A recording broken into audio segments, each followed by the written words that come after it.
Madam Chair, you are live. All right, we are live. If we could have everyone take their seats, please. I call to order the Public Works meeting on May 20th, 2024. It is 5:01. And in just a moment, I will get a roll call from our Director Wheeler. Thank you so much, Madam Chair. So Councillor Lee Garcia. Here. Councillor Romero Worth. Here. Councillor Michael Garcia. Present. Councillor Alma Castro. Present. And Chair Chavez. Here. You have a quorum, Madam Chair. Thank you, Director. Next is approval of the agenda. Can I have a motion, please? Move to approve. Second. I have a motion and a second. All those in favor signify by saying aye. Aye. Any opposed? Seeing none, motion passes. Next is approval of the consent agenda. Last I saw, there were no items moved. Has that changed from staff or committee members? No items pulled that I'm aware of, Madam Chair. Thank you. If that's the case, can I have a motion, please? Move to approve. Wait. There was something. No, that was on discussion. Oh, it's on. Oh, okay. Sorry. It's okay. Move to approve or second or whatever you need. I think we have a motion and a second. Can I get a roll call vote, please? Councillor Councillor Alma Castro. Yes. Councillor Michael Garcia. Yes. Councillor Romero Worth. Yes. Councillor Lee Garcia. Chair Chavez. Yes. Motion passes. Thank you. Next, we have public comment. Are there any members from the public that would like to comment today? I see one coming to the podium. You can just state your name for us and you will have 2 minutes, okay?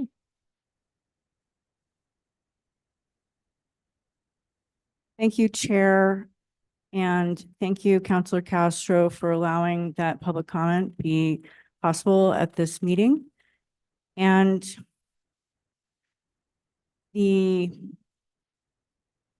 also thank you to the City Attorney's Office, the Clerk's Office, and the City Manager for helping to allow public comment to be on the schedule.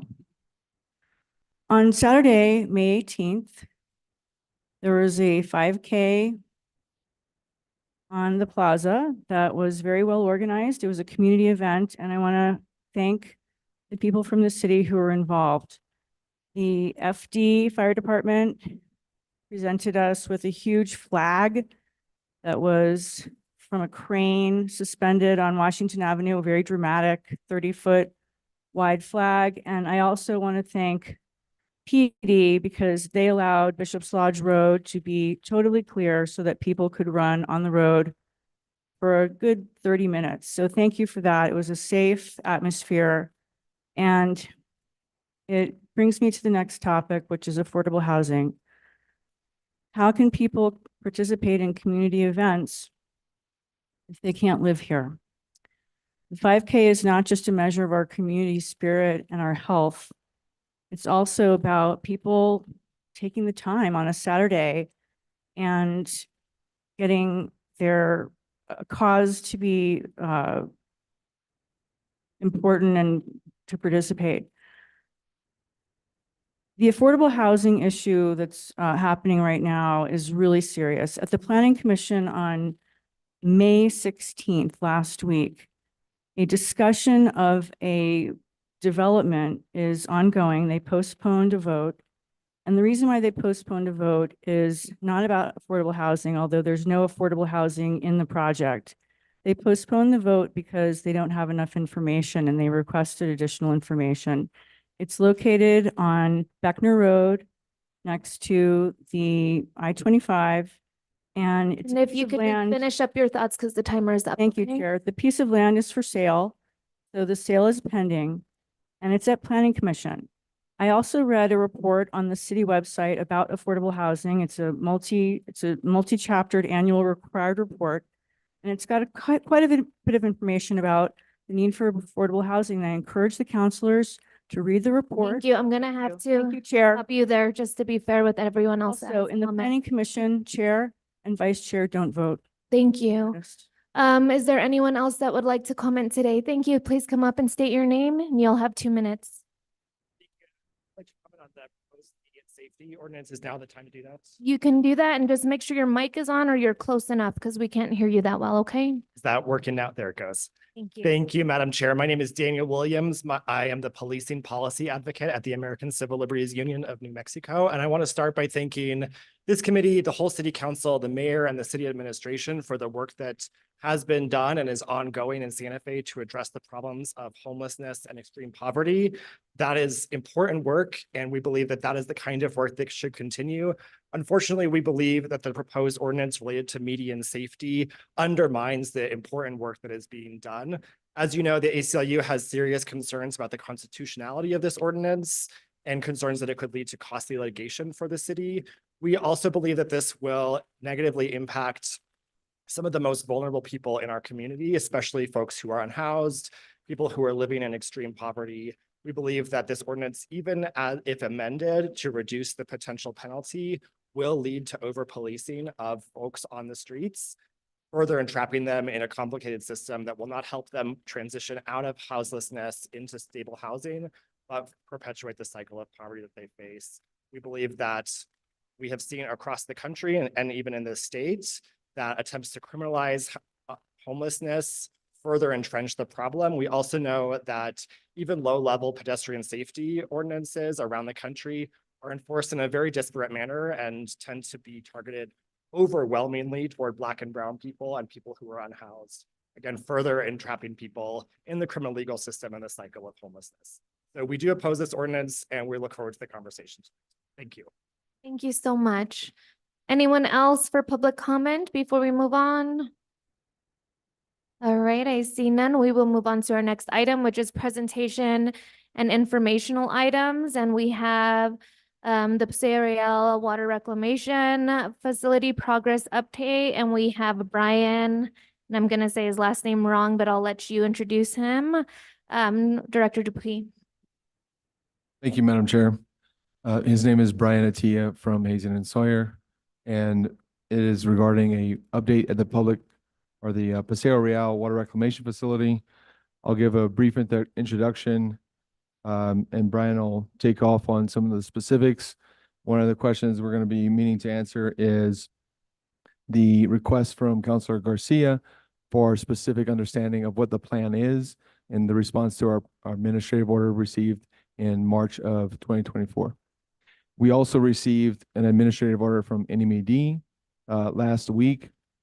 Ultimately, the citations identified in the NMED administrative order include the same exceedance parameters that are in the administrative order from the EPA. So it's not inconsistent, and our plan is ultimately intended to address both. So we'll review that plan and then take any questions. And just as a overview on activity that has recently occurred, we conducted a emergency procurement that allowed for the 8 contracts that are part of consultant services to support us in this comprehensive plan and navigate the procurement in an expedited fashion, including coming to the governing body asking for budget adjustment requests to the tune of $8 million. And we brought, as quickly as we could, the contractors that were needed to support the initial activities, including Hazen and Sawyer, who is providing support to ensure that the subsequent contracts are comprehensive and identifying any gaps in information or responses that are needed. And then ultimately that'll prepare us in responding to the administrative order from the NMED as well. And with that, Mr. Attia, are you online?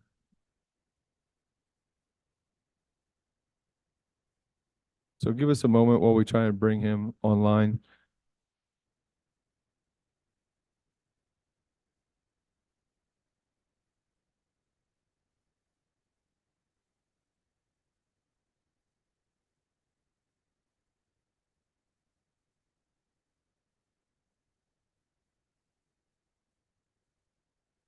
You need some support?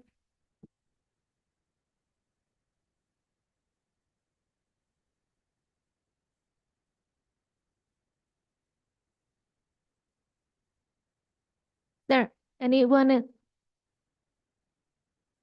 Waiting.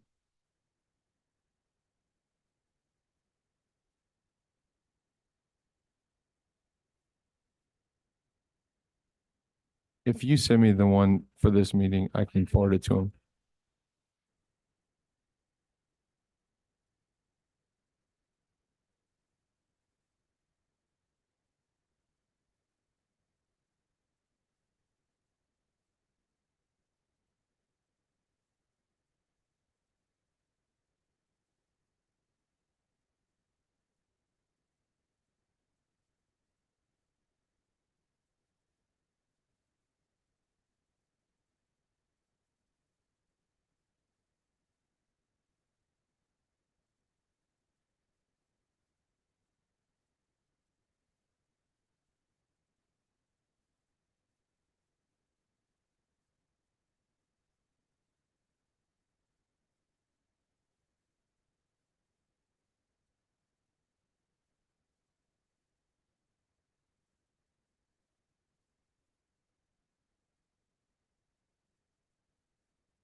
Director Dupuy, would it be an issue if we rearrange the agenda to take on medians?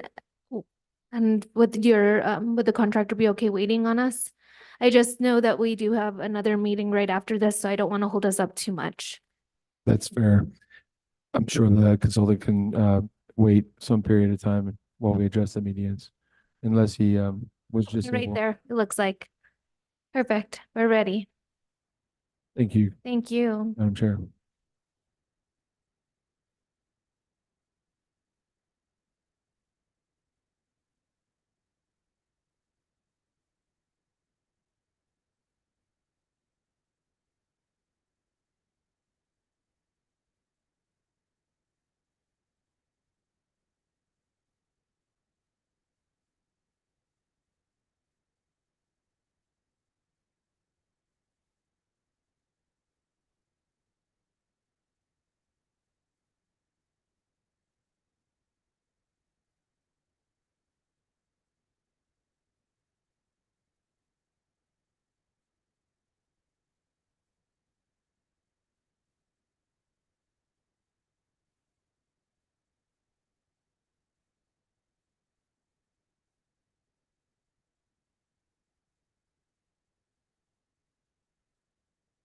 Good afternoon, Brian. Can you hear us?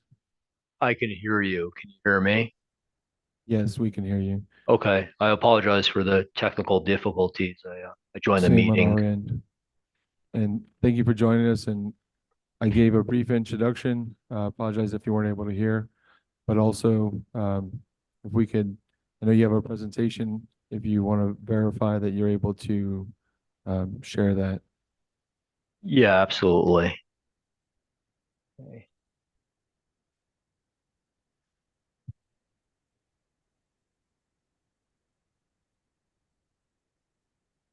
Okay, is Great. that We can see your visible screen. on your end? It is. We see the presentation. Okay, excellent. I'll start running through it here.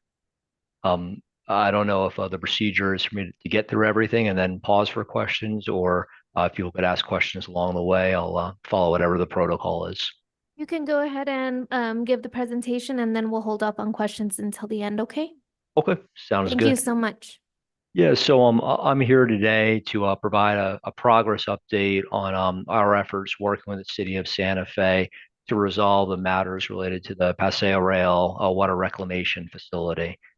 So I have a brief agenda here, won't take too much time. I just want to kind of go through a little bit of the background timeline that led the city to contract with my engineering firm, Hazen and Sawyer. Then I will present an overview of the tasks that we've been scoped to perform, provide a high-level schedule of how we intend to execute those tasks, then provide a summary of work completed to date, and then provide a little preview of upcoming work in the near future. So this just shows the background timeline here that really kind of led to us engaging with the city related to this matter. So on February 16th, NMED issued a notice of non-compliance to the city, primarily related to the effluent quality from the plant. It wasn't particularly quantitative, so I understand that the city asked this NMED for some more quantitative, issues that they've identified, so the city could work with them to address them in a systematic manner. Shortly thereafter, the EPA, which has primacy and regulates the facility's discharge quality, they issued an administrative order on March 4th. Shortly thereafter, the city started speaking to Hazen and Sawyer about what services we could provide, really to help identify the root causes of the effluent quality violations and put in place a plan for addressing them near term and then setting the plant up for long-term stable process performance and effluent quality achieving those effluent quality limits. So on March 28th, the Hazen executed a contract. I was on site that day, walking the facility with Michael, John, and some of my colleagues to perform initial reconnaissance and obtain some background information on our current operations. In parallel, we worked closely with the city to prepare a response to the EPA's administrative order, which we issued, or I should say the city issued to the EPA on April 4th.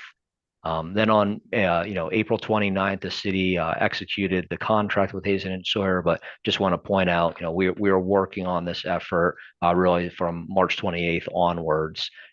Also want to point out, you can see at the top of this slide here that ever since I think that response to the EPA was issued in early April, the city set up weekly calls every Friday to engage with NMED and provide the latest status updates to demonstrate their efforts to address the issues raised by the EPA in that administrative order. Then last week, while my team and I were on site again, I learned from Michael and John that NMED had issued an administrative compliance order last Thursday on May 16th. So that's a little bit of background on how we got to where we are today. Now I'm going to go through the scope of work that Hazen has been tasked with performing. Not going to get into all the details. I recognize we got a late start, but I'll try to provide a high-level overview here. So task 100 really relates to soil and groundwater regulatory support.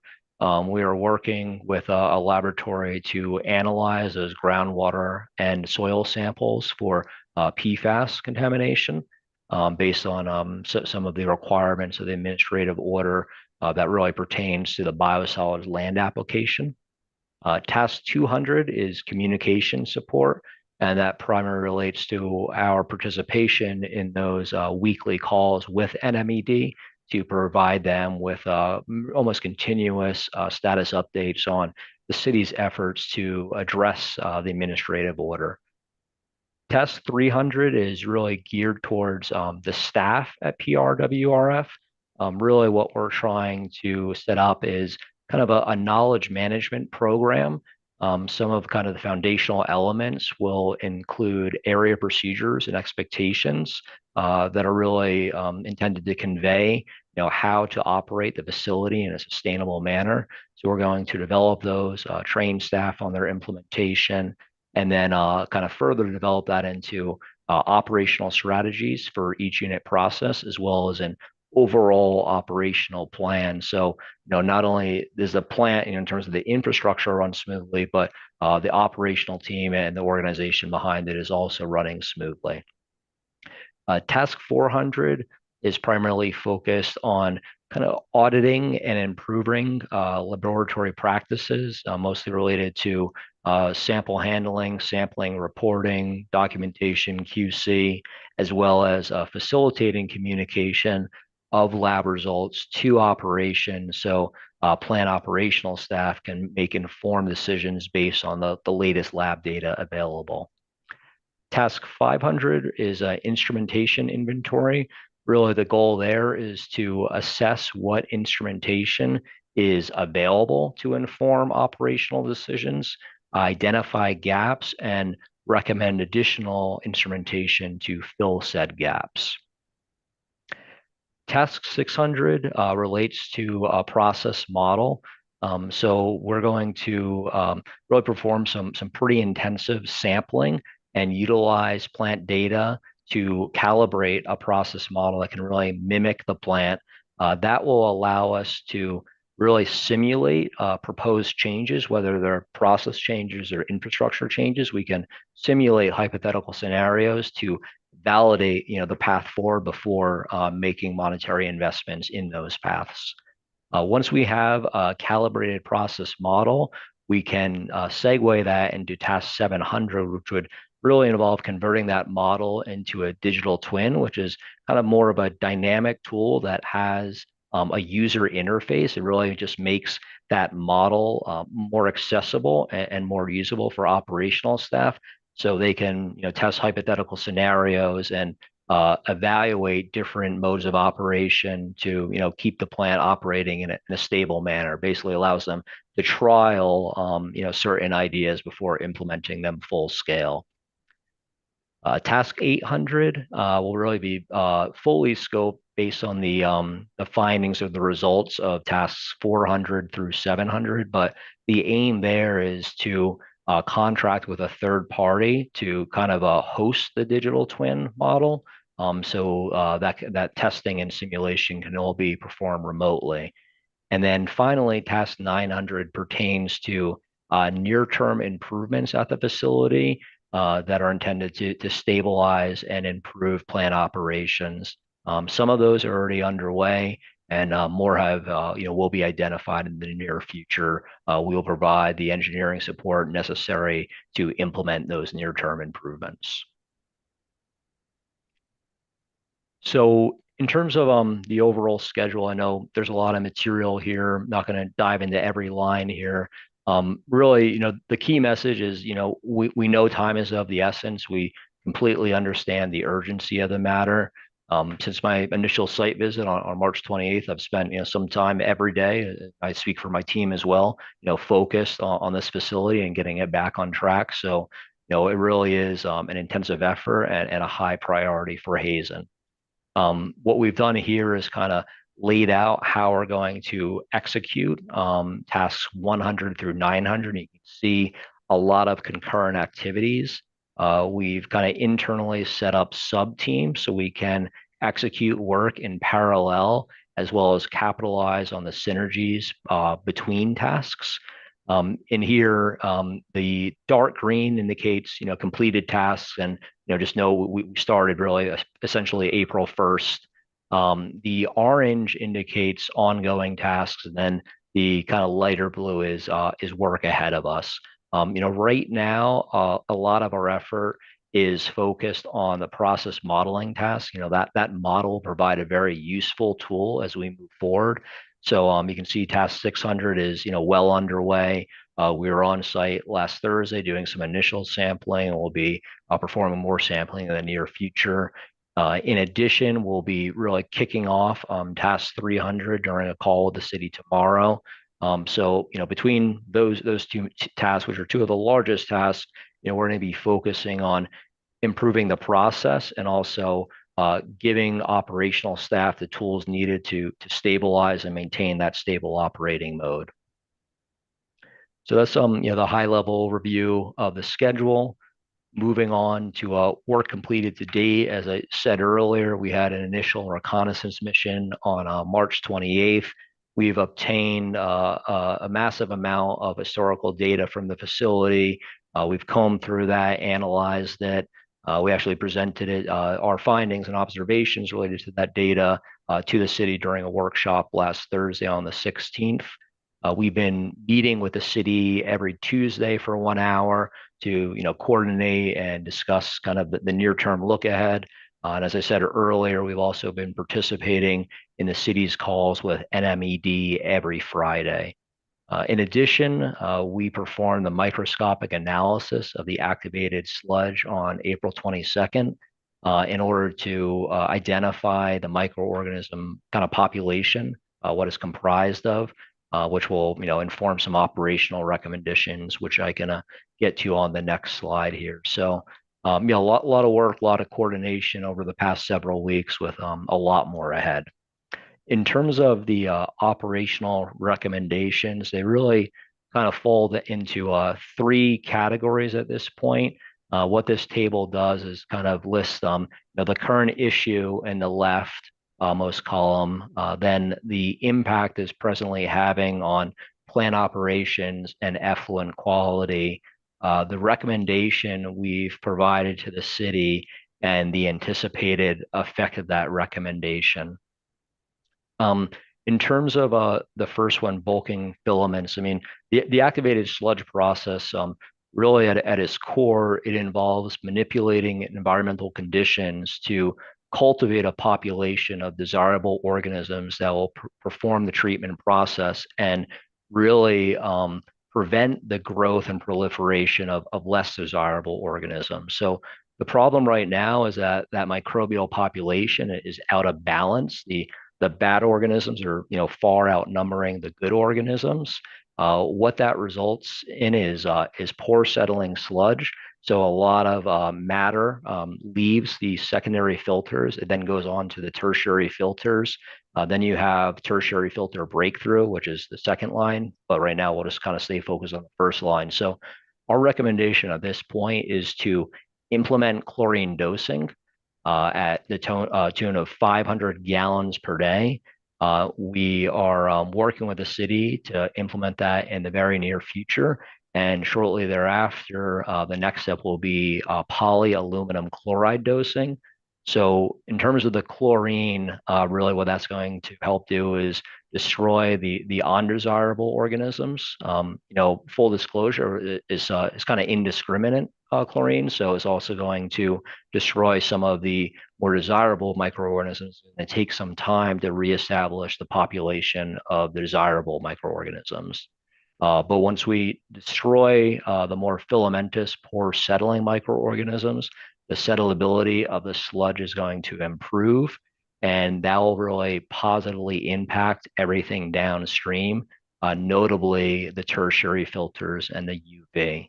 And the reason I put the application rates here, namely 500 gallons per day of chlorine and 125 gallons per day of polyaluminum chloride, is just to kind of demonstrate the scale and complexity of these recommendations. It's proving somewhat challenging to acquire this chemical, in these volumes. We have made a lot of headway over the past week. So, it's on the way, but I just want, the team to know that you can't just get, 500 gallons of chlorine off the shelf. Take some time to procure that, especially recognizing the supply chain issues we face in this day and age. Moving to the second line here, another root issue is tertiary filter breakthrough. So the problem with this poor settling sludge is there's lots of very small particles that pass through the tertiary filters, or in some cases clog up the tertiary filters, which forces the plant to bypass them.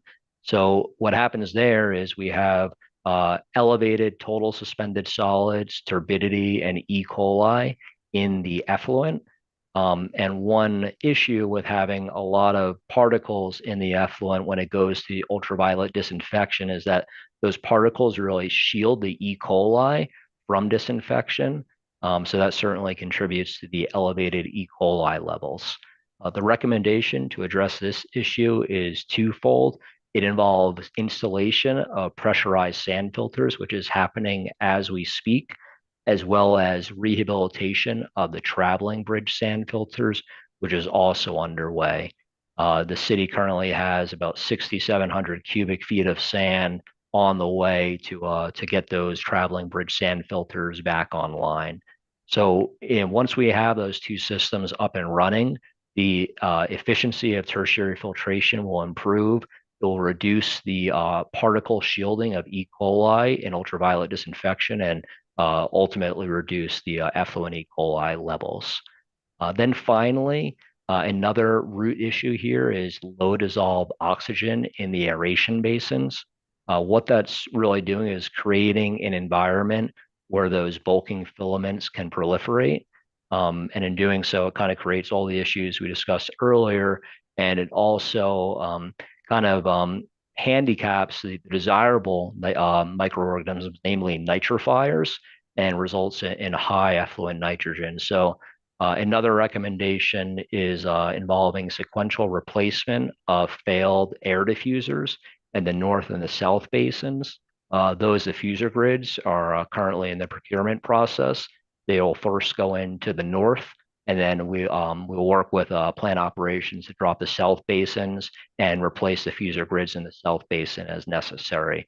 Once we have a more reliable supply of oxygen to the aeration basin set up, that will improve the nitrification, denitrification process, and thereby result in reduced effluent total nitrogen concentrations. So that's a summary of the operational recommendations that we continue to work with the city to support. So in terms of near-term upcoming work, not going through the full schedule that I showed earlier in that Gantt chart, but the near-term look ahead will involve continuing to provide operational recommendations to the city to stabilize process operations and support their implementation. In June, we also have kind of two major efforts. One of them is the lab assistance workshop, where we'll be kind of starting that audit of laboratory practices and finding a way to relay that data to both plant operations as well as a public notification system, which was requested in the administrative orders.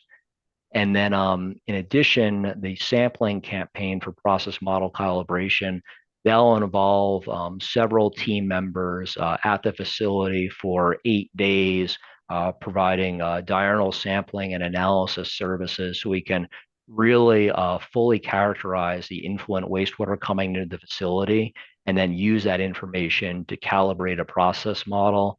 And that model is really going to provide a tool so we can plan and sequence future repairs while maintaining plant operations and minimizing future process upsets.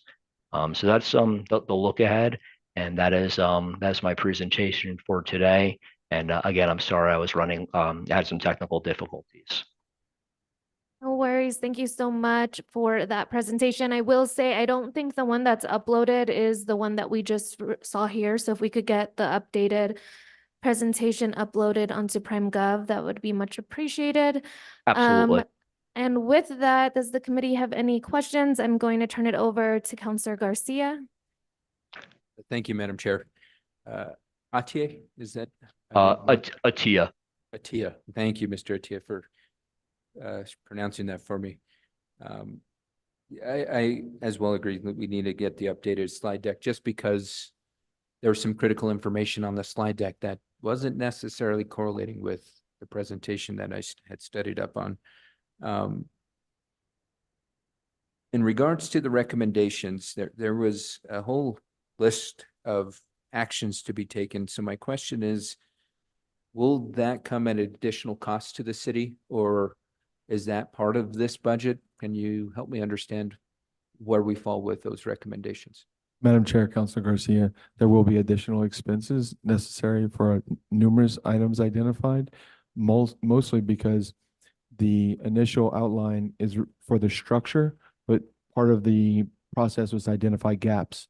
And just like the microscopic analysis that was mentioned that was conducted, we wouldn't know how to create that preferential conditions for the facility without understanding which microbial organisms we're trying to eliminate versus foster. Okay, so with that being said, would it be possible to, I mean, the presentation had a nice chart broken out. If we added an additional column that might be able to give at least some type of ballpark in regards to what those recommendations would cost. That way we can begin to appropriately plan if we want to allocate resources for that. Because the last thing I'd want for us to do is be scrambling to say, well, these are recommendations and we've got to get this quickly approved. And it's going to come at the cost of X amount of money. I would like for us and the public to be well aware of, if we move forward with implementing those recommendations, how much of a cost it's going to be. Madam Chair, Councilor Garcia, just so I can verify that I understand. So one recommendation that wasn't in the initial scope specifically was the use of the additional chlorination at some significant rate. That's something that we just received the quote on. The company providing it had to verify that they could actually provide for that. And then also some storage. They're going to provide some temporary totes initially, and then we'll have to have some long-term fix. So all the components, at least for the initial storage and chemical costs through the period where we have increased dosing expectations, bringing that to you so you can have as part of the updates. Okay, so as we start to get these quotes, because I mean, it's probably ballpark for a lot of them, but as you're starting to get the quotes, let's make sure we update them in real time. So if we can get an updated chart that shows these are what these costs or these recommendations are ultimately going to cost, that way we can plan accordingly. So that's a request I've got. In the presentation, there was a chart that had the timelines, the overall schedule. I think that slide was called. There are some asterisks on some of these little boxes that are colored. What does the asterisk mean? That indicates a workshop taking place during that month. A workshop. Can you expand a little more on what? Yeah, a workshop, I would say is more than a meeting, it's more collaborative. I would estimate, 3 to 4 hours, really get into the details, with the city, have some back and forth to, either, kick off a task, advance a task, or, perhaps bring a task to a close. So we kind of have those workshops periodically over the course of task execution to make sure that, we stay in close alignment with the city and receive and incorporate their feedback in a meaningful way. Okay, thank you. And I'm assuming that's with Director Dupuy, and you determine who are the appropriate folks to be in the room with you, right? Madam Chair, Councilor Garcia, that's correct. Okay, perfect. Now to pivot a little off of this presentation, but it still deals directly with why we're taking these actions, is the challenges with the EPA and the violations, et cetera. And so one thing I saw it on the timeline, but I don't recall, and maybe if we did receive it, if I'll ask that it gets bumped to the top of my email inbox, which is the city's response to the EPA that was, per that timeline, April 4th. I would like to receive a copy of that. I will provide that after the meeting tonight. Thank you. And then lastly,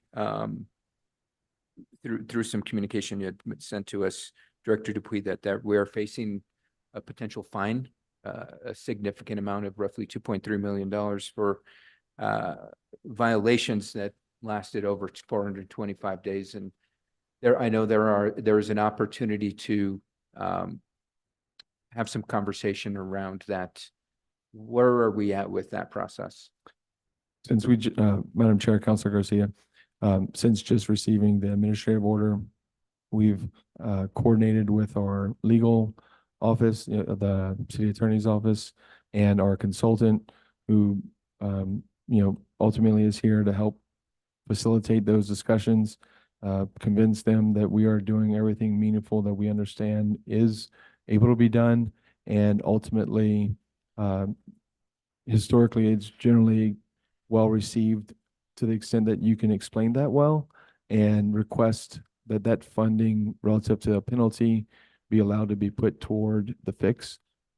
That being the case, we'll request a hearing. We'll go through the procedure with them. We meet with them weekly.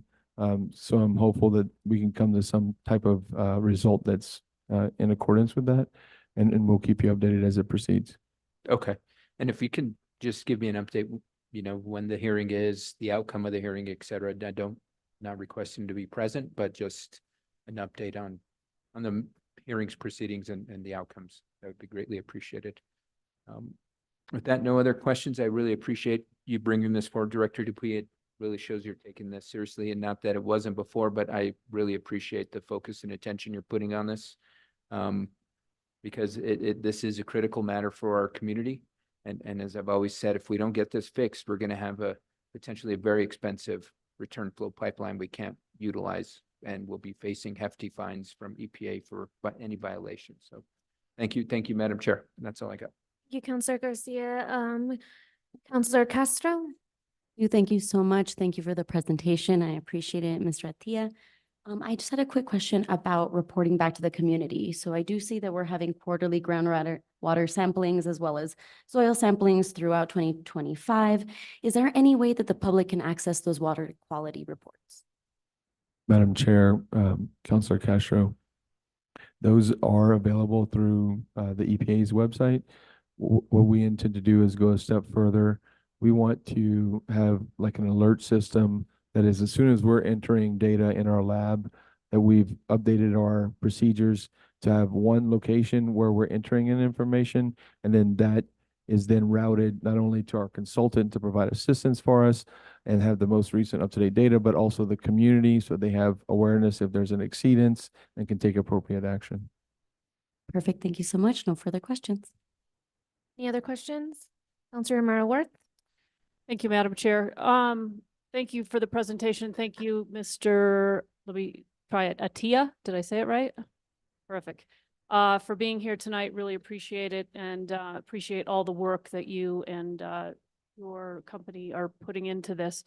I think my question is for Director Dupuy. I just wanted to, if you could maybe really high level, broad brush, tell us about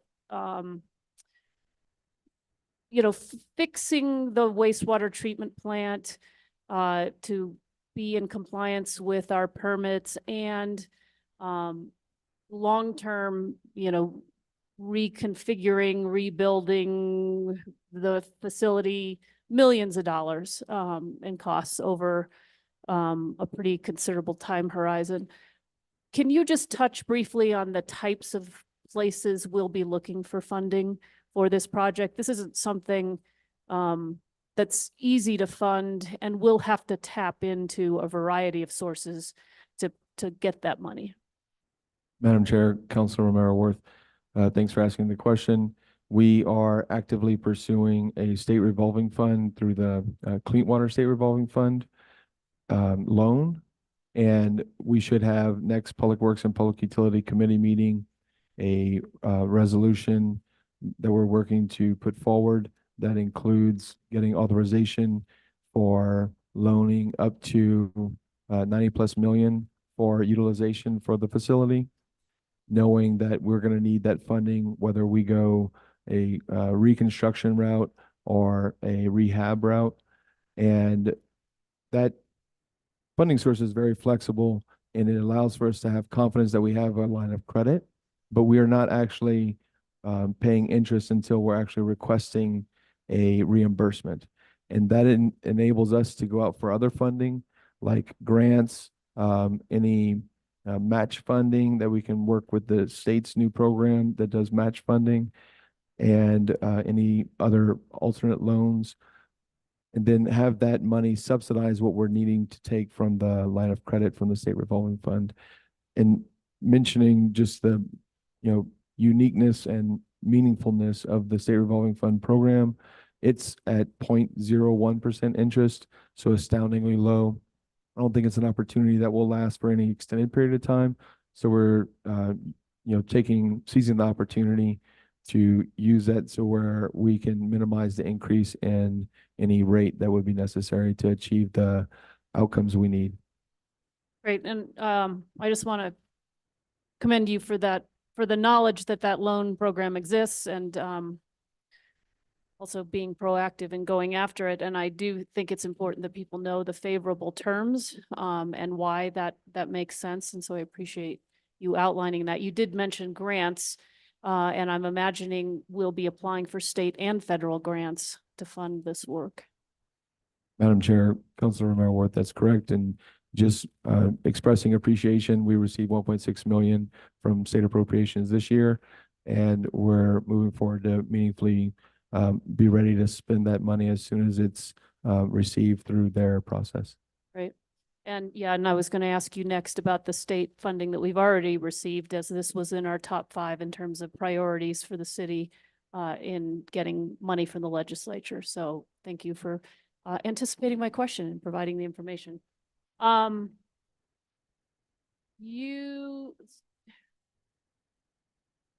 fixing this facility is not an option. Fixing this, we will fix this facility, correct?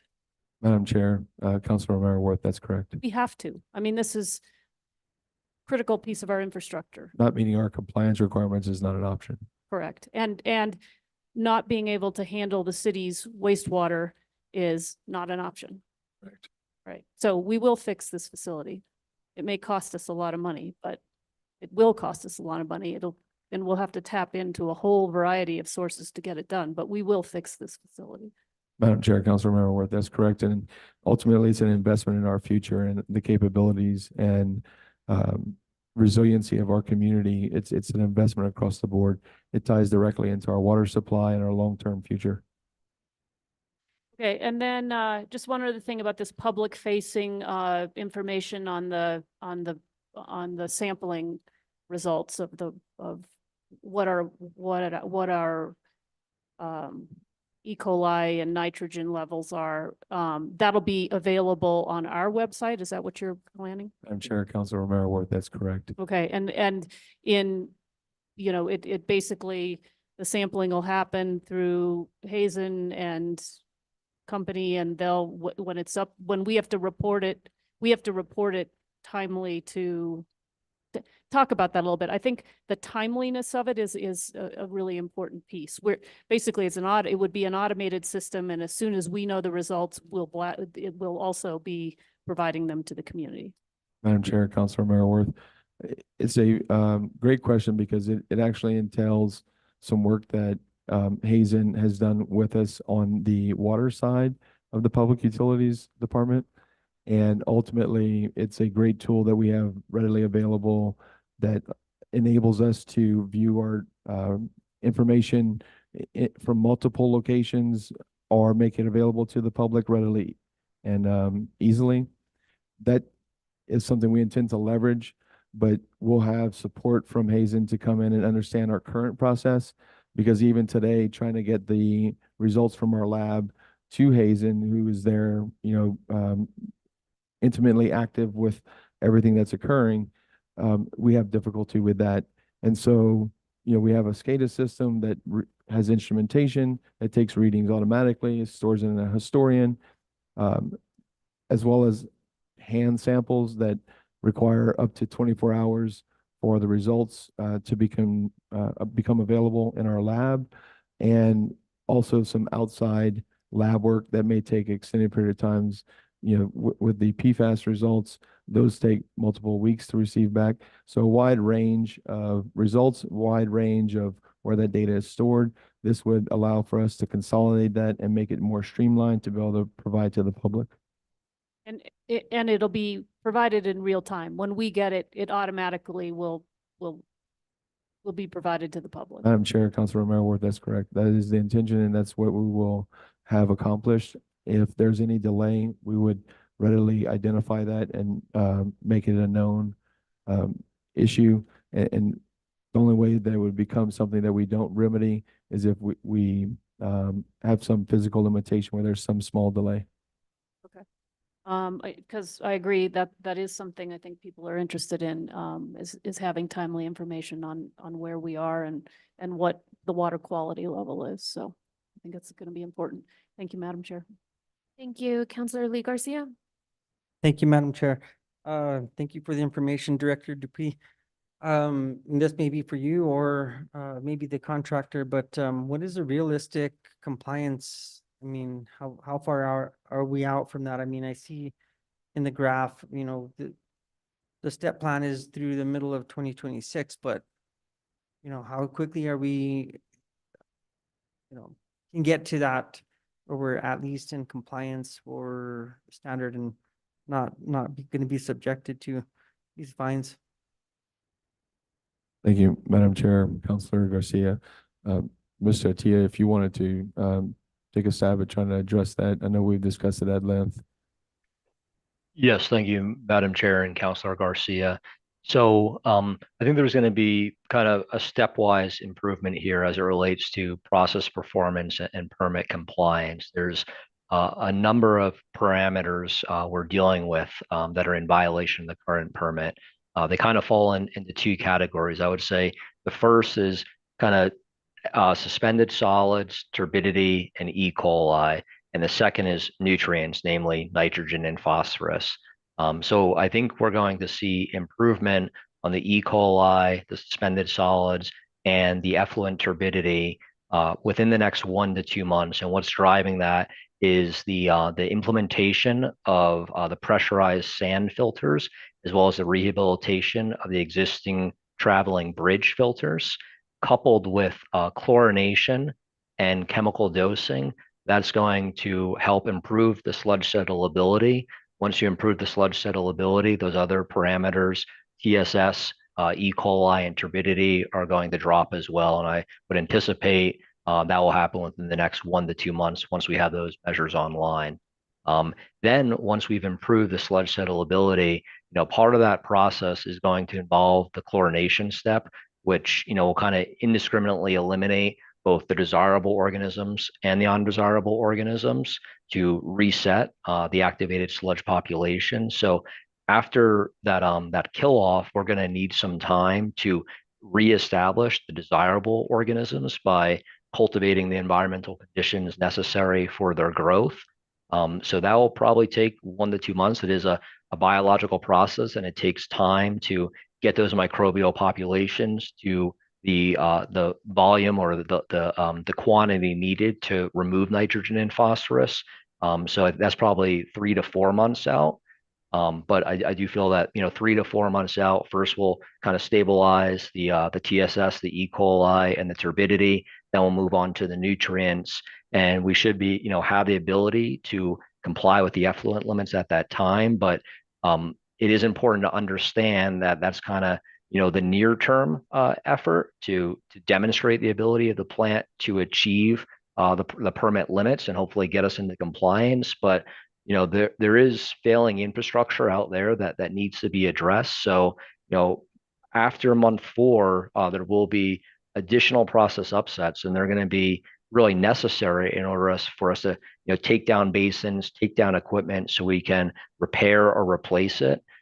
So it will take some time to execute that work. Certainly, we'll utilize that process model and other tools to minimize the operational impact of construction work on plant performance. But I would anticipate that there will be some periods when we're performing work that effluent quality may suffer. But once that work is performed, and hopefully we can execute all the really critical work within the next year, that should then allow the plant to reach a state of stability and consistent permit compliance once that work is completed. Thank you, Mr. Atia. And I might just add that, ultimately this follow-up work to the initial solutions is going to take things that include training staff. So as these tools to help monitor and control the ideal conditions for favorable microbial growth are developed, we have to take meaningful time to educate staff. We can't just say, here's the tool and then think they're going to know how to use it. And we'll invest heavily in helping them to understand how to use those, having support throughout initial implementation so that they feel comfortable utilizing them, because that's something that I've identified in the past that has caused some hesitation even in the initial chlorination dechlorination implementation that we did. There was some hesitation in utilizing it because of lack of experience with it. And so that's readily in the forefront of my mind on needing to be addressed, is that we have to have great support in utilizing these new tools, because without that, we won't utilize them as effectively as they can be. Thank you, Director. And I appreciate the, kind of laying that out, because I think that's what many people in the community are looking at, is when is this going to get resolved? I think that would go to also the perspective of, training with people using chlorine, using the polyaluminum chloride. What is that effect? What is going to be that effect on downstream users once those step processes are implemented?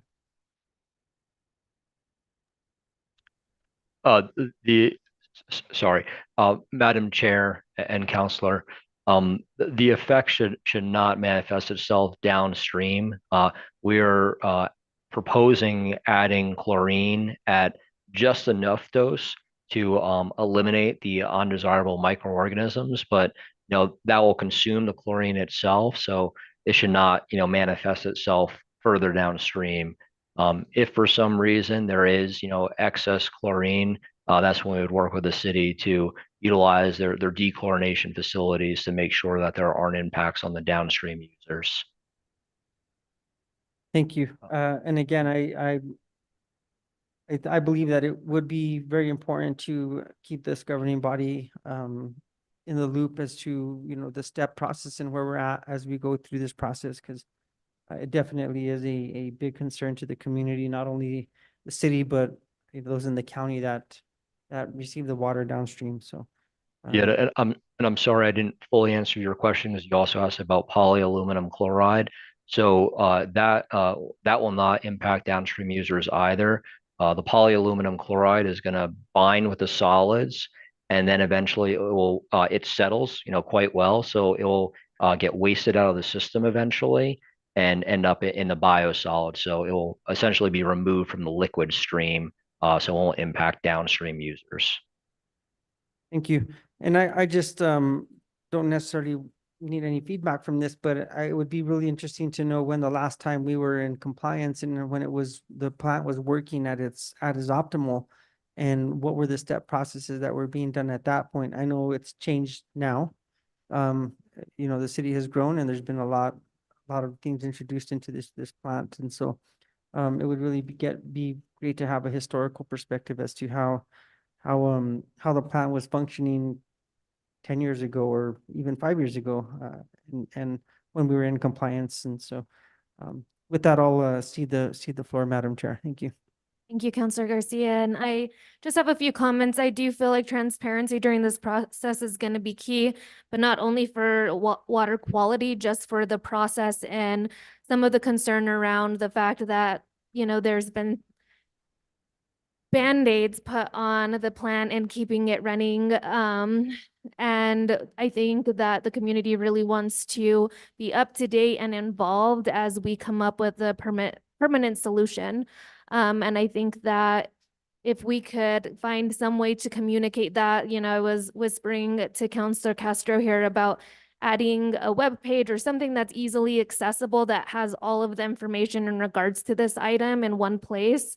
It is a lot of work to manage initially, but it actually saves a lot of work in the long run, because as city officials, we could reference that with constituents and we could always send constituents to kind of that one stop for information. If this isn't already a priority or a focus area, it will be from the community standpoint. And so I think kind of taking care or coming up with a game plan in regards to communication and transparency, and kind of making sure that representatives from each district are aware, which would be us, of where that one-stop shop would be for that info would be just helpful overall. And I think it would build some confidence, and there should be confidence. Director Dupuy, I think you've been very proactive. You have been great at communicating. And I think you are kind of a really good example of utilizing resources outside what the city may have and taking care of an issue that arises. So I think that communicating what has been done and kind of building that confidence, because I think there should be confidence, this will be addressed. In information is really essential. So I don't know if you can collaborate with another department or how that could work exactly, but I do think we need to prioritize communication sooner than later in regards to this. Madam Chair, I'd just like to reiterate something that was mentioned whenever I first introduced the emergency action plan.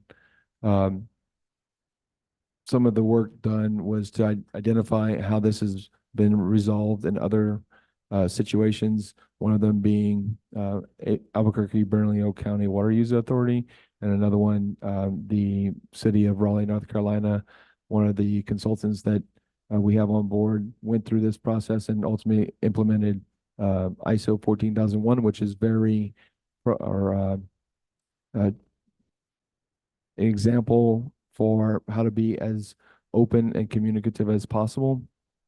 That's something I've intended to use as the bar on what to achieve, whether it includes ISO 14001 certification or not. Even though I think that's a great end goal, I think going through the process to understand it fully is much more important before we set that as a goal. But it is definitely in the list of potential.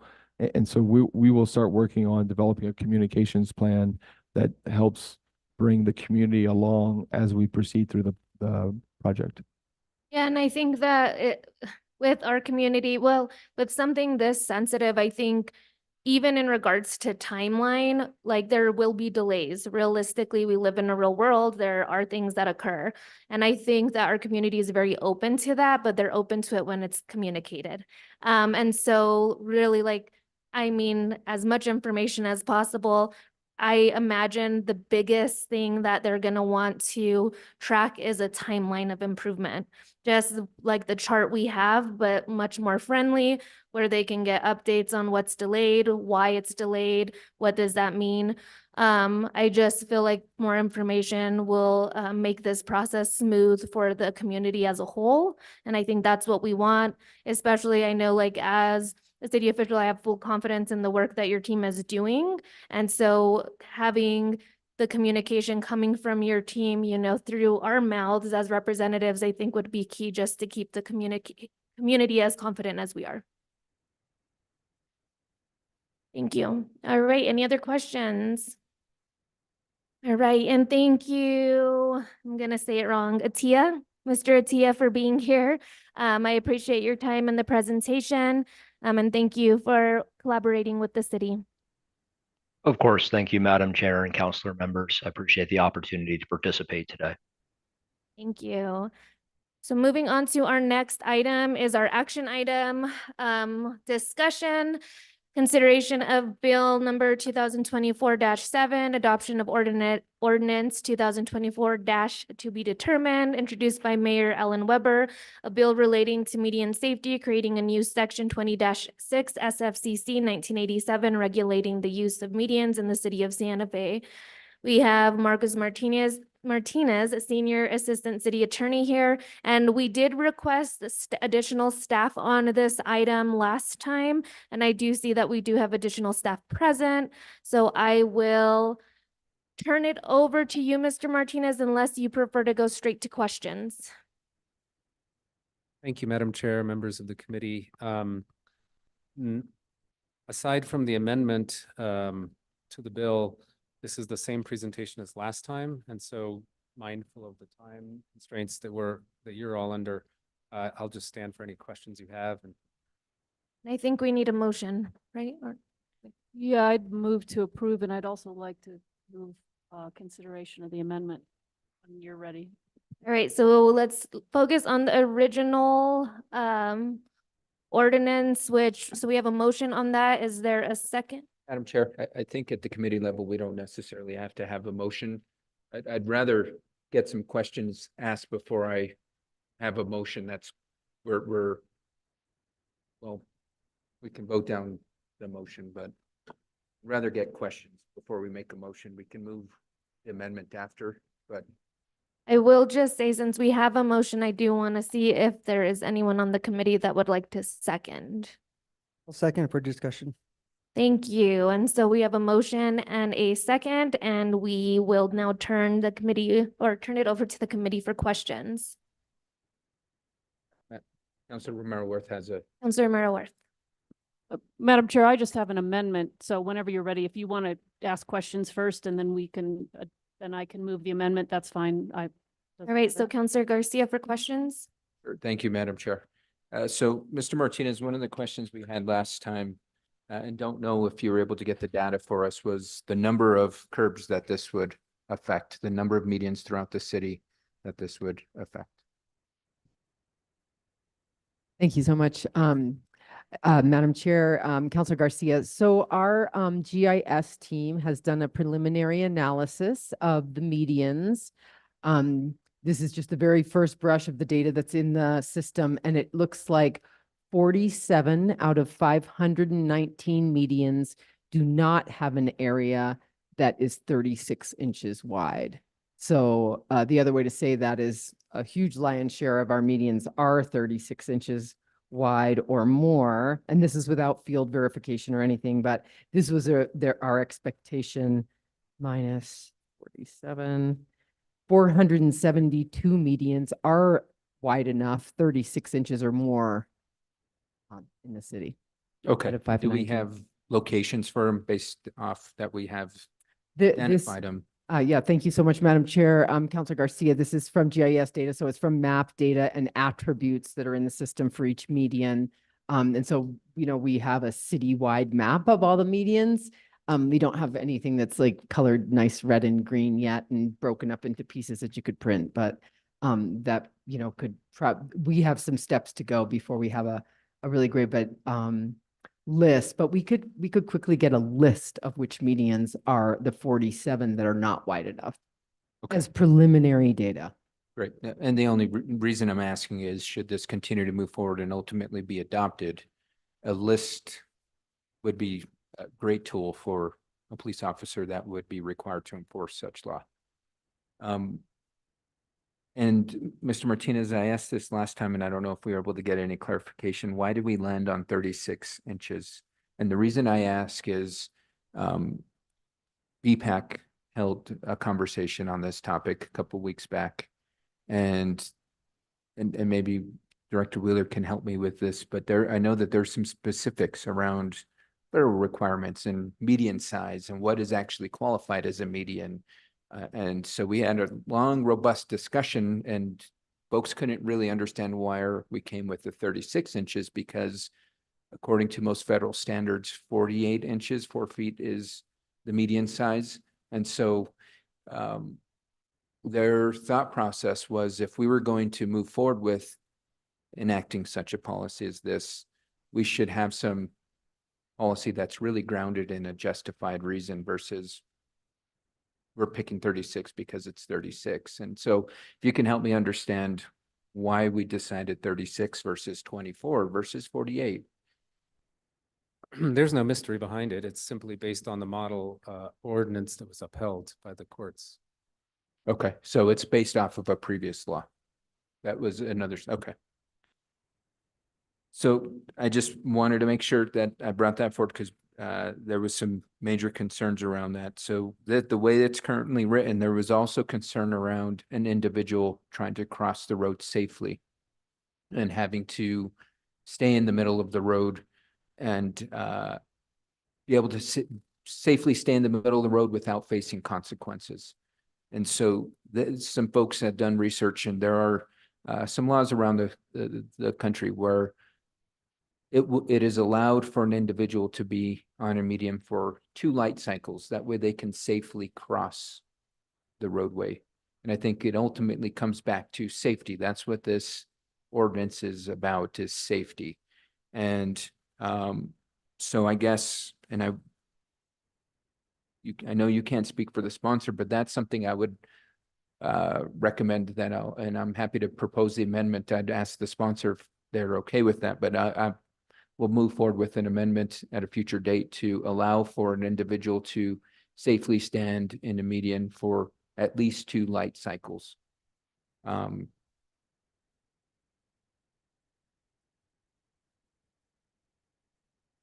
So I guess next questions are around enforcement, and I know that we had PD presence here, so I guess the question's for PD. And if you wouldn't mind introducing yourself for the public, please. Hello, Madam Chair, council members. My name's Thomas Grunler.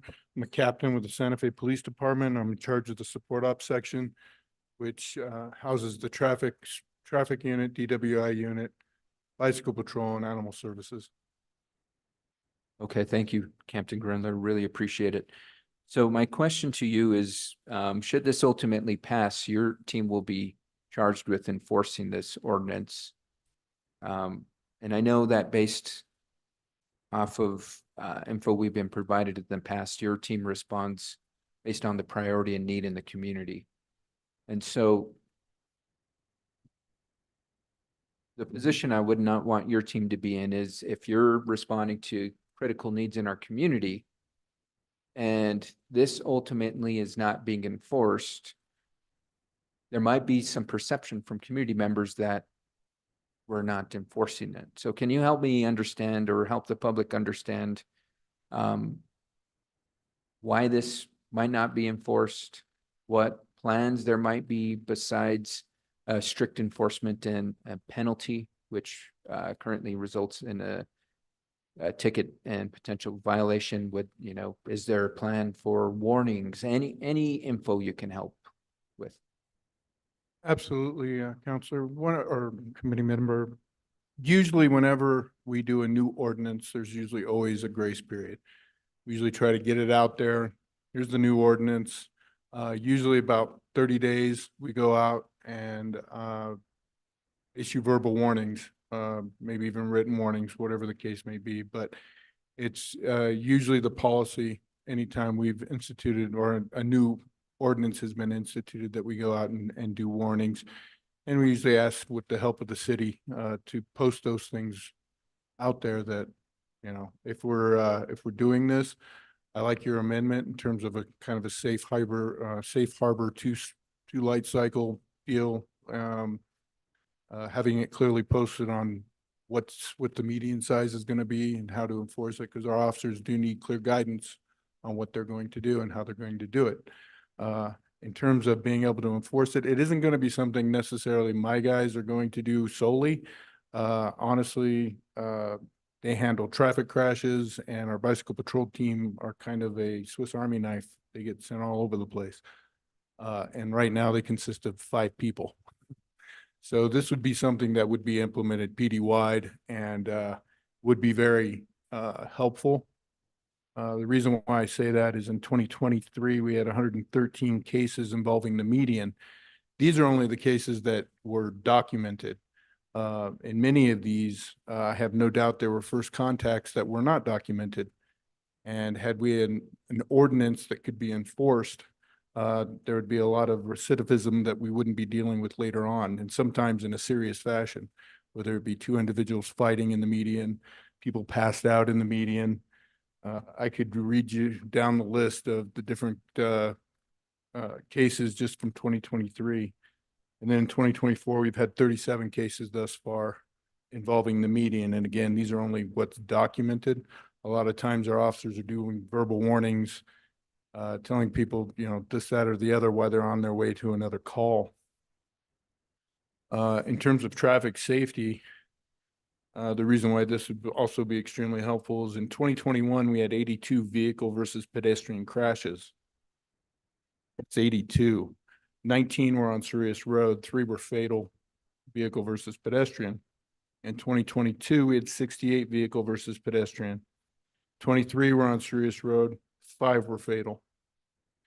In 2023, we had 69 vehicle versus pedestrian crashes, 22 were on serious road, 6 were fatal. vehicle versus pedestrian. And this year, 2024, we've had 36 vehicle versus pedestrian crashes, 13 on Sirius Road. 3 have been fatal, 2 just this last month, or just this month, I should say. Published by the the Governors of Highway Safety Association. This was published in June 26, 2023. New Mexico has led for 7 years as the deadliest state in the United States for pedestrian deaths. And we have one of the lowest populations in the United States. So this isn't per capita. We're just that deadly. Anything we can do to help with pedestrian safety is going to be welcome, especially from my fatal crash investigators. U.S. pedestrian deaths reached a 40-year high last year. And right now, based on just my numbers, it's not looking too good for this year. GSA, the GHSA, which is the Governor's Highway Safety Association, recommends that the biggest thing that we can do as local lawmakers is implement traffic safety calming measures any way we can to help pedestrians, especially for the Sunbelt states, which we are one of them.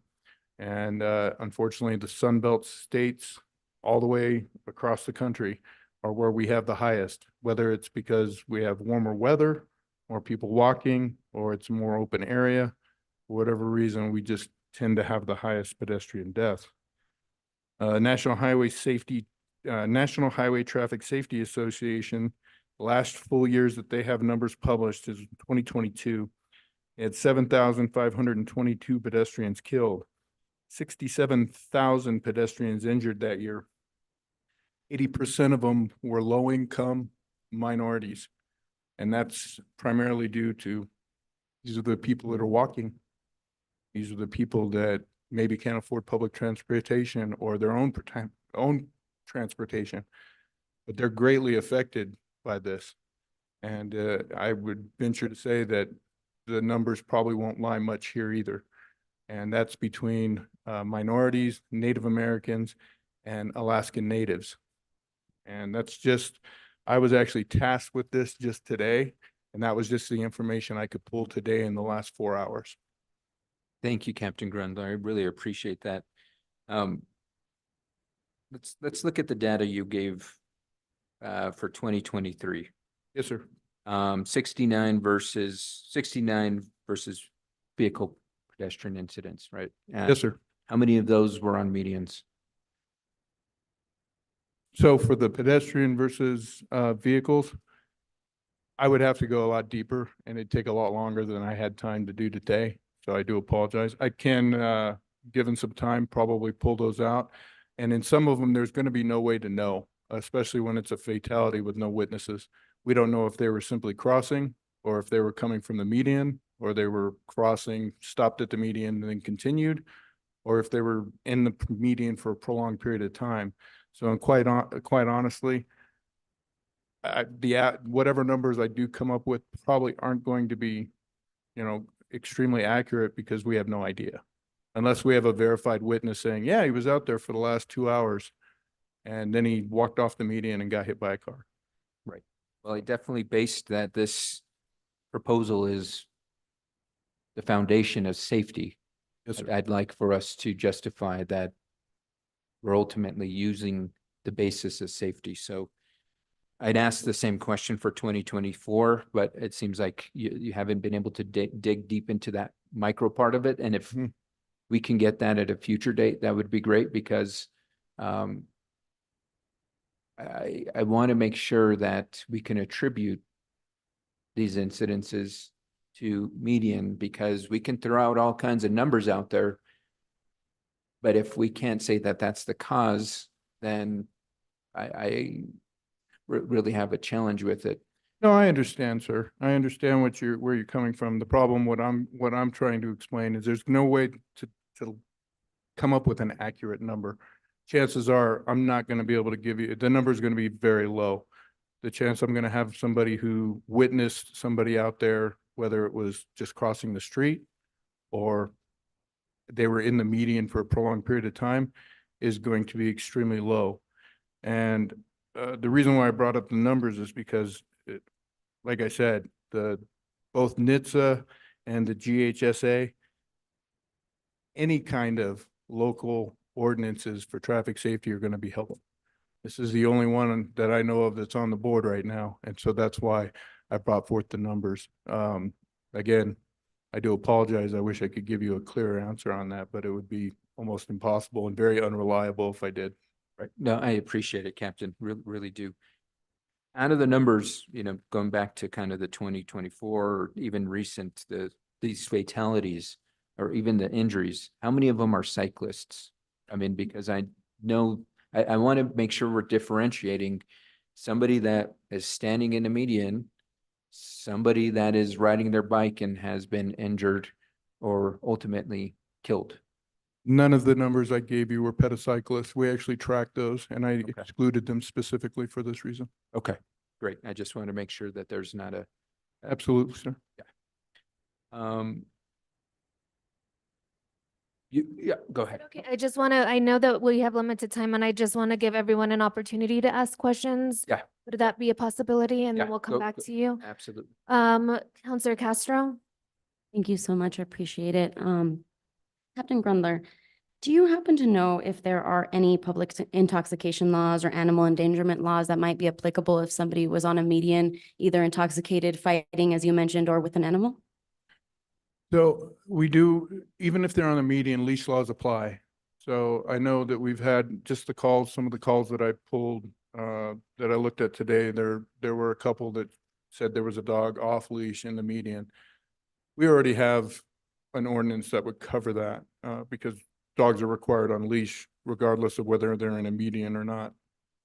So there are some, in terms of, anything enforceable for them being on the median, even if they're leashed? No, not as far as I know, we do not have anything that would, Like animal endangerment or anything like that? We don't. no, nothing that you could articulate like that unless it's specifically written for it. And, believe me, my office gets a lot of calls about that. So Since you are in charge of the animal control, I thought that might be a relevant question. yes, it is. And it's one that obviously, our constituency is very concerned about because I deal with calls on that on. Now, what's the mechanism for enforcement of this ordinance? Would folks in the community be calling you to, if they see someone at a median, or it would just be an officer driving by? What's the mechanism for enforcement? Actually, you just named two of them. It could be various things. Obviously, we get more than enough calls from constituents about people in the median, whether they appear to be intoxicated or combative or aggressively panhandling, whatever the case may be, but also our officers.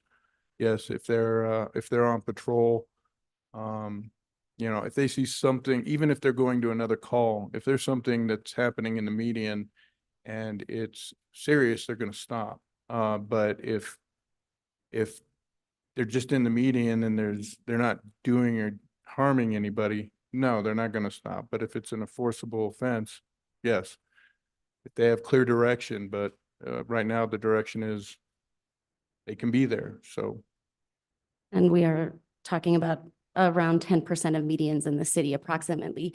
So, and I think this might be actually a question for Attorney Martinez.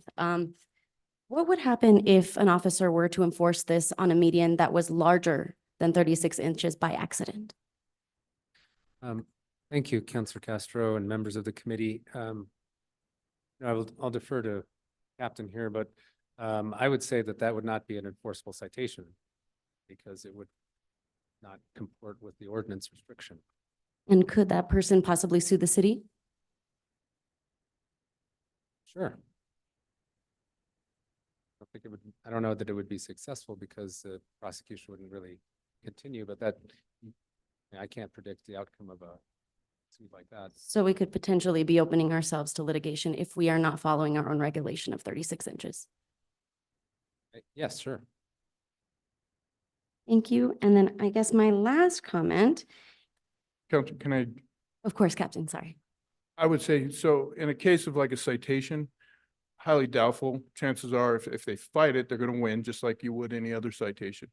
In an instance, if it's an arrestable offense, then yes, because then you've got false arrest. So it would depend on how it is enforced. If it's enforced by citation, they can, like anybody else, they can challenge their citation. If they win in court, they win in court. Chances are there's not going to be a lawsuit from that. Again, if it turns out it's an infraction that's an arrestable offense, then, and it was wrongfully done, then yes, obviously you could probably find court reform. Thank you so much. I think that's the end of my questions. I do think that we're sort of looking at this from an interesting perspective. And if the problem is fatalities and crashes, we should probably thinking about a more safe way to have all folks both on our sidewalks and on our medians and on our trails. But I do want to thank everybody for their time. I cede the floor. Any other questions before discussion of the amendment? No question. I just want to ask a few, go ahead, Counselor Garcia. Well, I just I was- actually did have a Okay, question. oh, yes, Counselor Merriworth. I do want to move the amendment too when you're ready, Madam Chair, but I do have a question. Captain, in enforcing the law, officers have discretion in the enforcement of laws, don't they? Yes, ma'am.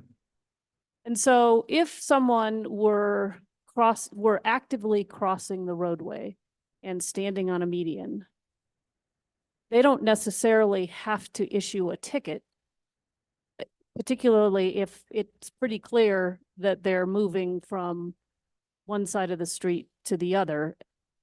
And I would think you'd be able to kind of tell that from somebody who's camped in a way, asking for money from motorists.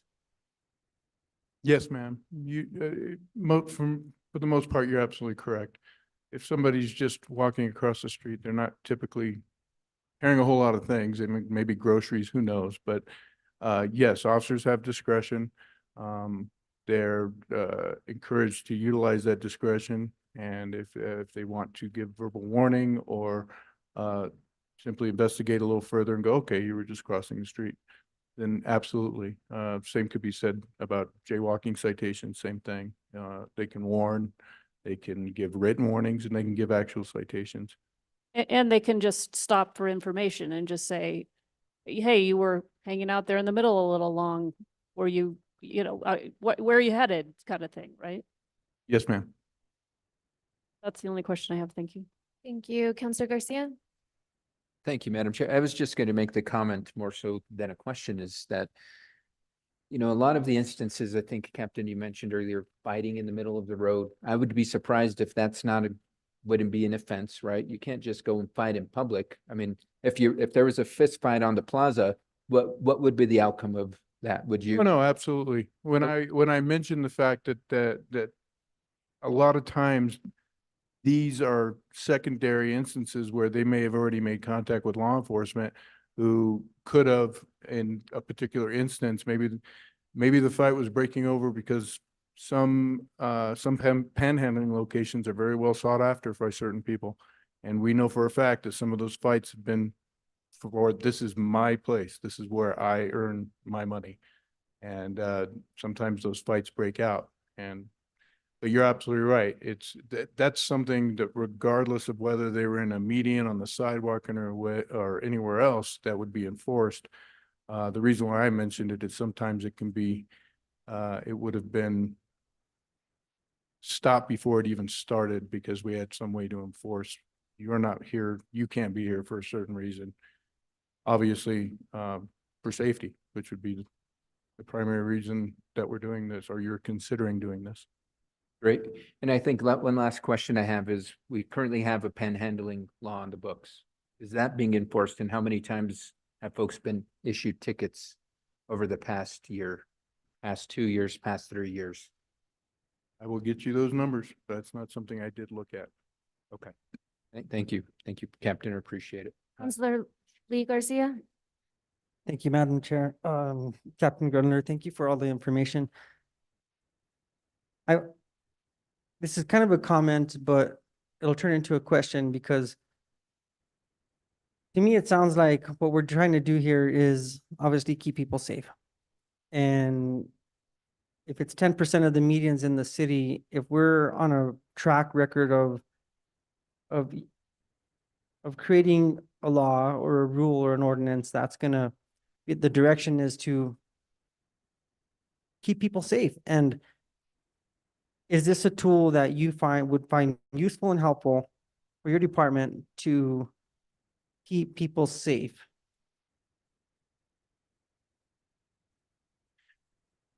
I'll be honest. Possibly. It depends. If it's on our main thoroughfares that are higher in speed, 40 miles an hour, 35 miles an hour, and it's going to, it says, you know, the currently 10% of the medians. I don't know what medians those are. If there are a lot of them on Sirius Road, great. If there's some on St. Francis, that would be good too, but it just depends. If those 10% are on low, you know, smaller streets that aren't getting the volume or have the speed or are resulting in our fatalities, then I don't know how helpful it's going to be. So it's, again, it's a guess.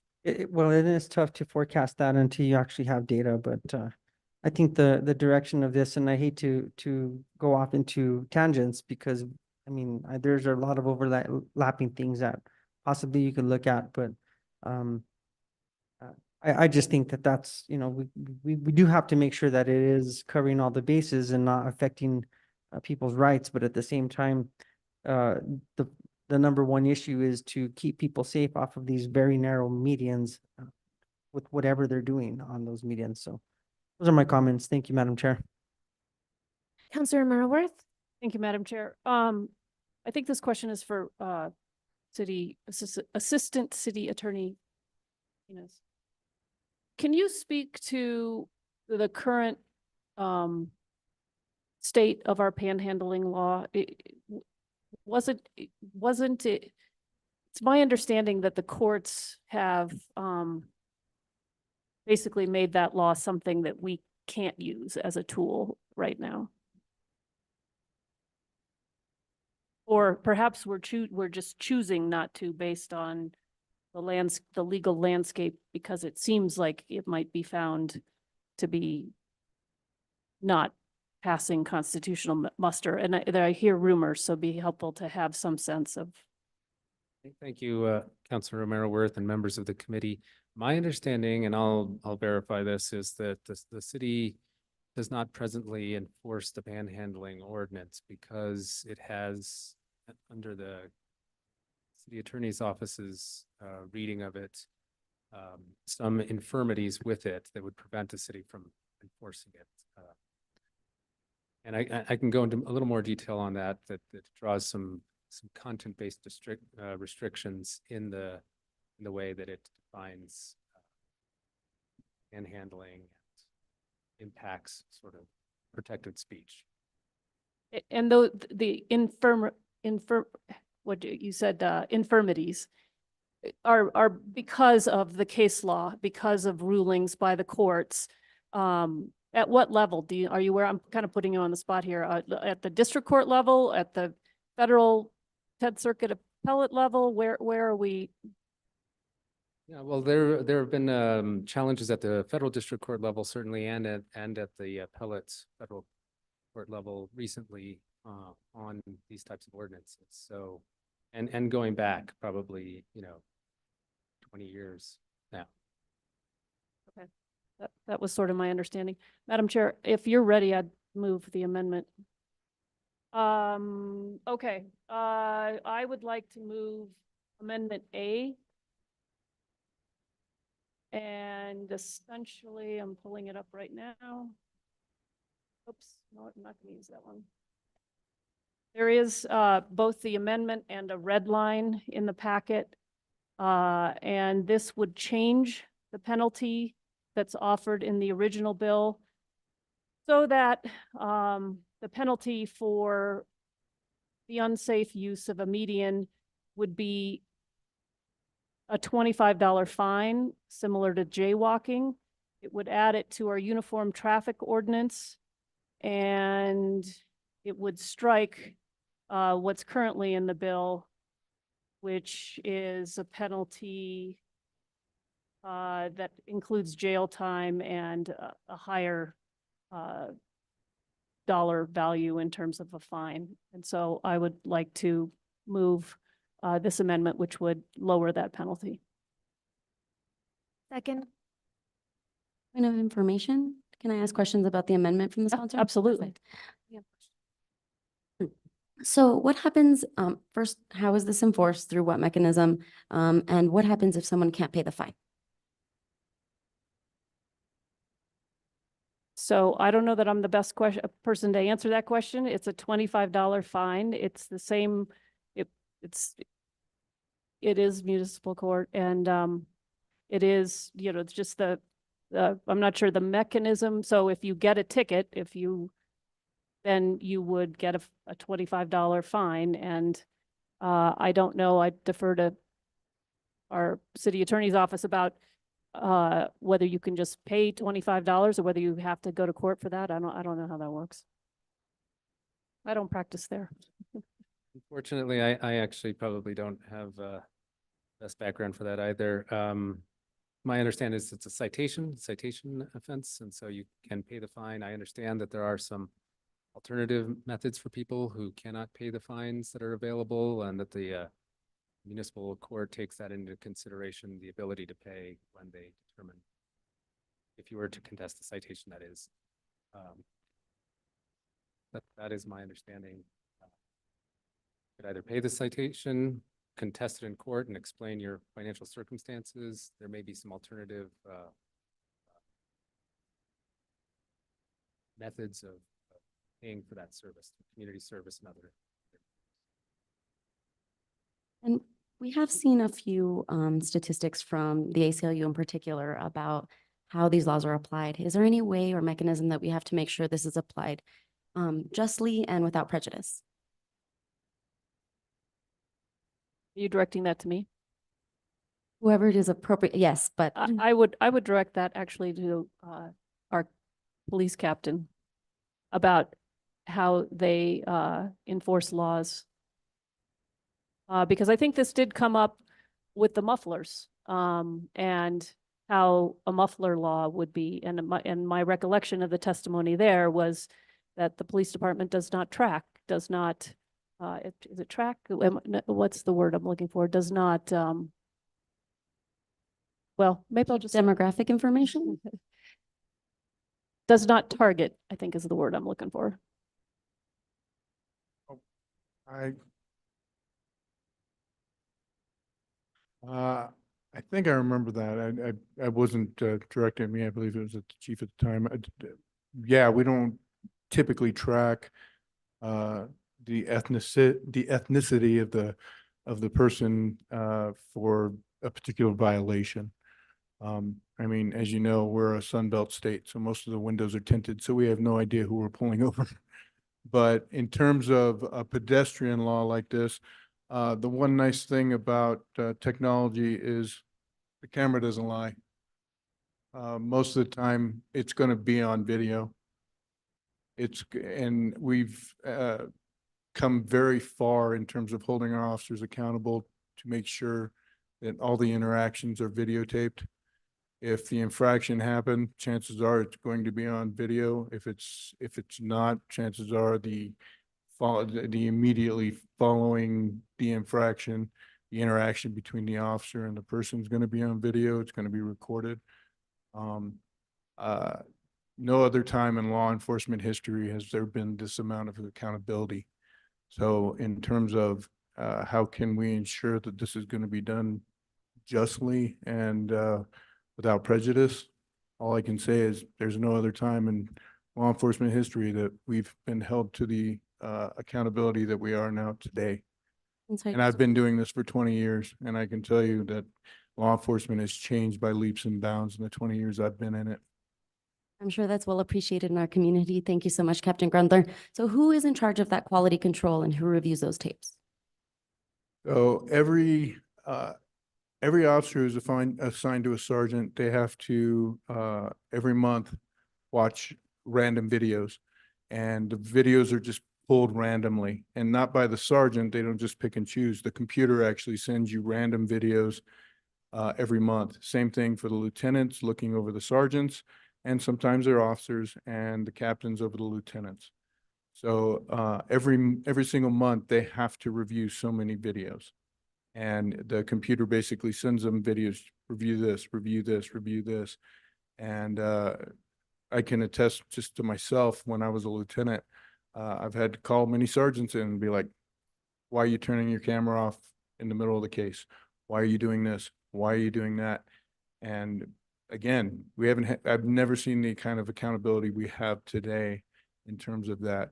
The videos are also stored and can obviously be input through the Freedom of Information Act. There's never been this level of accountability. Thank you. Those are all my questions. Any other questions on the amendment? Counselor Garcia? Just a quick logistical question, because this amendment proposes to change the caption.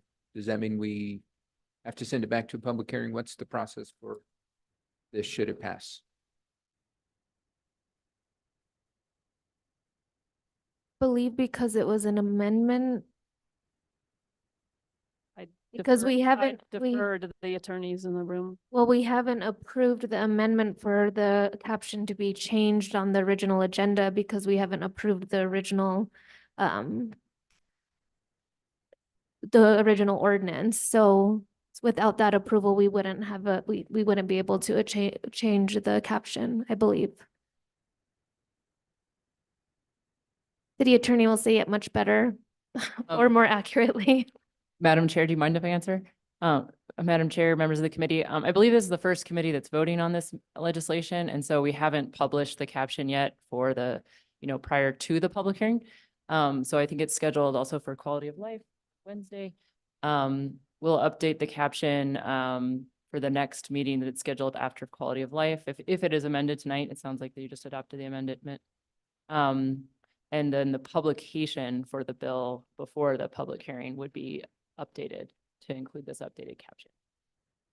Isn't there a 30-day time frame where the caption has to be published before the public hearing, which would not allow us to hear it on the 12th? Councilors, it's I always forget 14 or 15 days, but it's only 14 or 15 days. Okay. Yeah. Just making sure. And there I is. think it's 2 weeks, actually, 2 weeks. Okay. Yeah. Okay. And there is an additional amendment. I don't know, your office should have received it, where I'm proposing amendment that will propose to amend the caption as well. It's for safely crossing the roadway to allow for an individual to be at the median without facing penalty for 2 light cycles. So that's coming. So just want to make sure this could it get adopted at governing body? Would that then delay the public hearing? Chair Chavez, councilors. So first we will have to, I saw you proposed amendment. I haven't opened the proposal yet, so I don't know exactly if it changes the caption or not. I hear that you're saying it does. So, and then it would have to be passed, and then we'll have to look at the calendar. If it's passed on Wednesday, I don't know if it sounds like there still would probably be enough time if it's adopted Wednesday. If it's not adopted Wednesday, then. Well, and the reason I ask is if we can have it ready by Wednesday, that way, because the next time I will be able to present it will be the public hearing, which could then slow it down. And if we can just have it stay on schedule for the 12th, that'd be great. I'm putting in a plug. if we Chair can have it Chavez, prepped. councilors, I have not looked at your amendment yet, so I have no idea. And I know I'm booked apparently a lot right now. So, and Marcy is out today, so she's back in the office tomorrow. All right, so I just have a few comments before we vote on the original ordinance and then the amendment, and okay. So just a few comments. I know that I've had conversations with law enforcement. Captain Gredler, please correct me if I'm wrong. And I feel like they're already investing a lot of time with situations on medians. So in regards to actually enforcing this, I feel like there would be a lot of gratitude around being given the opportunity to enforce this and having something to lean on, because they're already spending a lot of time having conversations and intervening while on duty already. I also wanted to address some concerns I've heard about this being similar to some of the issues we ran into with the panhandling ordinance. And the fact that I don't believe this is the same in regards to taking away the opportunity to panhandle away from community members. And I do think that it's not like we're eliminating all places. I think this would be a very different thing if we were taking away opportunity without there being other options, and I don't think that's the case. I think that these individuals still have access to all sidewalks, pretty much in the city of Santa Fe, where there is a good amount of traffic. So when there is questions about whether this is truly about safety, I do think it is. If it wasn't truly about safety, I think we'd be eliminating a lot more than what we are. So I just wanted to voice my comments in that a little bit, because I have been hearing some comments around those items from the community. And I do feel like this is where I stand in it, in the fact that I do think this is about safety, because we are still respecting the right of these community members by providing them option and not truly or significantly interfering with their opportunity. So with that, we have a motion and a second on the amendment. If we could get a roll call vote, please. Certainly, Madam Chair. Counselor Castro, Yes. Counselor Lee, Michael Garcia, Yes. Counselor Romero Worth, Yes. Counselor Lee Garcia, Yes. and Chair Chavez. Yes. Motion Eh. passes. And we have a motion and a second on the original ordinance. If we could get a roll call on that, please. Certainly, Madam Chair. Counselor Lee Garcia, Yes. Counselor Romero Worth, Yes. Counselor Michael Garcia, Abstain. Counselor Castro, No, and I'd like to explain my vote. and Chair Chavez. Yes. Thank you, Madam Chair. Motion passes. All right. And Counselor Castro? Yes, so I do think that we are all very interested in the safety of our pedestrians. I just don't feel that this is necessarily the right direction, but I would like to continue to work with my colleagues on this ordinance. And I'd like to thank Councilor Romero Worth for also thinking about changing some of the penalties. Thank you. Thank you, Counselor Castro. Next on our agenda is going to be matters from staff. Are there any matters from staff? Yes, Madam Chair, thank you so much. Just to remind counselors that we are in the season of creating our ICIP submittal to the state. It looks a lot like last year's, but I will be sending out our draft project summary list that you'll be familiar seeing, and inviting anybody that would like to meet and discuss it to make an appointment with me for that. Thank you so much, Madam Chair. Thank you, Director Willer. Director Dupuy? No, ma'am. Thank you. Matters from the chair. I have no matters other than our next meeting is Monday, June 3rd, 2024. I hope you all have a good evening, and I'll see you all in about 2 minutes. This meeting's adjourned.